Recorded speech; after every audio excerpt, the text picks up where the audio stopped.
Alors aujourd'hui, je vais vous expliquer un petit peu comment ça se passe quand on souhaite faire école à la maison. Alors avant, jusqu'en 2021, c'était un régime déclaratif, donc du coup on disait simplement qu'on faisait école à la maison. Il y avait un contrôle une fois par an par l'éducation nationale et un tous les 2 ans il me semble par la mairie, ça je crois que ça n'a pas changé. Voilà, ça s'arrêtait à ça. Si le contrôle se passait bien, bah, tout allait bien. Si il y avait un problème, bah, il y avait un deuxième contrôle où on vous disait bah, les choses qu'il y avait à modifier. Si effectivement au bout du deuxième contrôle tout n'allait toujours pas, ben, l'enfant devait retourner à l'école, ce qui n'est pas totalement déconnant. Depuis 2021, c'est un nouveau régime, c'est un régime où on demande l'autorisation à l'État, enfin à l'éducation nationale, pour savoir si on a le droit ou pas de faire école à la maison. Alors donc du coup, vous avez on a quatre motifs pour lesquels on peut faire école à la maison. Le premier c'est santé, handicap. Le deuxième c'est sportif de haut niveau. Ou sportif ou enfin dessinateur, enfin dans les arts quoi. Mais pareil, c'est pas juste en ayant 1 heure de sport dans la semaine que c'est le motif est valable, hein, bien sûr. Itinérance pour le troisième motif et le dernier motif c'est situation propre à l'enfant. Alors autant vous dire que les autorisations dépendent énormément des académies, de la personne qui ouvre votre dossier, et d'une académie à l'autre avec un dossier identique, vous pouvez avoir ou non une autorisation. D'une personne à l'autre, ça peut également changer. C'est une nouvelle loi qui très clairement n'est pas neutre du tout, du tout, du tout. Enfin bon, ça c'est mon avis personnel, mais bon, je pense que beaucoup d'entre vous, si vous faites école à la maison, pour ceux qui font déjà école à la maison, se retrouveront certainement dans ce que j'explique sur cette vidéo. Donc bon, bah, ceux qui connaissent l'école à la maison, vous savez à quel point, quels sont les méandres pour avoir ces autorisations et à quel point c'est difficile. Pour les gens qui sont là bah, par curiosité ou qui sont intéressés par l'école à la maison, qui veulent savoir un petit peu comment ça se passe, bah, du coup je vais vous expliquer. Donc voilà, donc j'ai commencé déjà à vous expliquer un petit peu donc les 4 motifs. Ces motifs, quand vous faites une demande d'autorisation, on ne peut pas le faire n'importe quand dans l'année. On a du 1er mars au 31 mai. Seulement si, enfin, vous pouvez dépasser cette date simplement si vous avez des faits qui sont arrivés au-delà de cette date-là.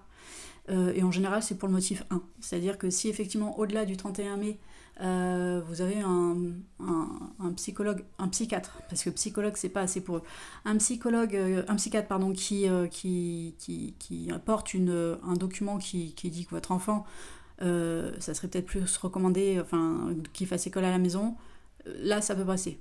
En dehors de ça, très clairement, ils sont très, très, très pénibles, vraiment très pénibles. Voilà pour les démarches à faire. Donc ben, n'hésitez pas hein, pour des personnes qui ont déjà enfin voilà, qui ont une expérience de l'école à la maison, si vous voulez marquer des commentaires, enfin voilà, et partager vos expériences, franchement je suis preneuse. Moi j'ai pas la science infuse, tout ce que je vais partager aujourd'hui, enfin ou même d'ailleurs pour les prochaines vidéos, ce sera uniquement de ma propre expérience. Donc voilà, maintenant je vais vous raconter nous comment ça s'est passé pour nous, parce que ça a été très compliqué. On a fait la demande en 2024 pour la rentrée 2024-2025, si je dis pas de bêtises, oui ça. Donc là, à l'époque, c'était donc pour nos 2 enfants. Donc tous les deux neuroatypiques, ils sont dyslexiques, enfin multidys, TSA, enfin bon bref, ils ont le kit complet. Donc qui fait qu'en soi, ils sont pas bêtes, mais à l'école c'est difficile de suivre et voilà, on voulait simplement leur offrir une autre alternative. Personnellement, moi j'ai rien contre l'école, même si je suis pas toujours d'accord avec l'éducation nationale. S'ils n'avaient pas eu ce genre de soucis, très clairement je pense pas que je les aurais sortis du système scolaire. Maintenant effectivement quand on en arrive à nous dire bah là du coup je sais plus trop comment faire pour pour lui apprendre des choses, dès qu'il a appris quelque chose le lendemain c'est comme s'il avait tout oublié, c'est pas comme si il a tout oublié. Bon bah du coup on se dit bah, il faut que je lui propose autre chose quoi. Donc voilà, c'était cette solution qui nous paraissait la plus faisable parce qu'une école privée, alors avec des méthodes un peu plus pédagogiques et tout, ou qui respectent plus le rythme de l'enfant, tout ça, bah ouais, ça aurait été une super idée, mais pas les moyens, très clairement. Alors attention, hein, l'école à la maison demande quand même beaucoup de moyens parce que mine de rien, bah, y a un des 2 parents qui doit arrêter de travailler, sinon c'est un peu compliqué. Euh, D'ailleurs, pareil, pour pouvoir faire instruction à un enfant, pour le motif 2, 3 et 4, il faut automatiquement avoir le bac. Si il n'y a que pour le motif 1, vous n'êtes pas obligé de l'avoir. Donc bac ou diplôme équivalent, évidemment. Donc voilà, donc nous on a fait la demande donc en 2024 pour la rentrée 2024-2025. Elle nous a été refusée dans un premier temps. Donc quand elle est refusée, vous avez le droit de faire un recours. Vous avez 15 jours pour faire un recours. Quand vous avez fait votre demande, au-delà de 2 mois, alors là c'est pareil, c'est un petit peu flottant leur explication, mais bon, normalement au-delà de 2 mois, ça vaut pour accord. Quand ils n'ont pas répondu au bout de 2 mois, ça vaut pour un accord. Normalement.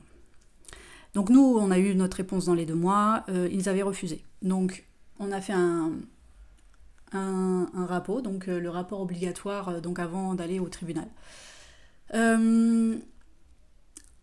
Parce que donc le premier dossier qu'on avait fait, on avait simplement mis tout ce qui était bilan des différents professionnels de santé qu'ils avaient vus, donc orthophonistes, psychologues, enfin bon bref, tous ceux qui avaient déjà validé, enfin diagnostiqué en tout cas leurs troubles. Et vous êtes obligé, quand vous faites un dossier, vous avez un CERFA à remplir d'un médecin. Donc normalement, c'est mieux que ce soit un psychiatre. Nous, c'était notre médecin traitant, mais visiblement, un médecin qui les connaît depuis qu'ils sont tout petits, c'est pas suffisant. Il les connaît trop bien, apparemment. Donc nous, on avait fait ça. C'est pas passé. Au motif que ça ne les empêchait pas de suivre l'école et que, effectivement, ils pouvaient malgré tout aller à l'école et que ils avaient une AESH, enfin bon bref, que l'école mettait à disposition tout ce qu'ils avaient besoin pour étudier. Alors en soi, oui, effectivement, ils ont le droit à une AESH, mais l'AESH, encore une fois, elle n'est pas là tout le temps. Quand ils en ont une, puis c'est une mutualisée, enfin, ça n'empêche pas que c'est pas assez... c'est pas ça qu'il faut pour ces enfants en fait, très clairement, c'est pas du tout ce qui leur convient. Mais en vrai, à beaucoup d'enfants en fait, parce qu'on s'acharne à dire que tous les enfants sont identiques, mais c'est beaucoup plus complexe que ça. Alors évidemment, on peut pas s'adapter à chaque enfant, c'est vraiment pas oui, clairement c'est pas possible. Mais bon, il y a un juste milieu à trouver, il y a quelque chose à travailler. En tout cas, le système qu'il y a aujourd'hui, c'est pas le mieux. Bref, encore une fois, ce n'est que mon opinion.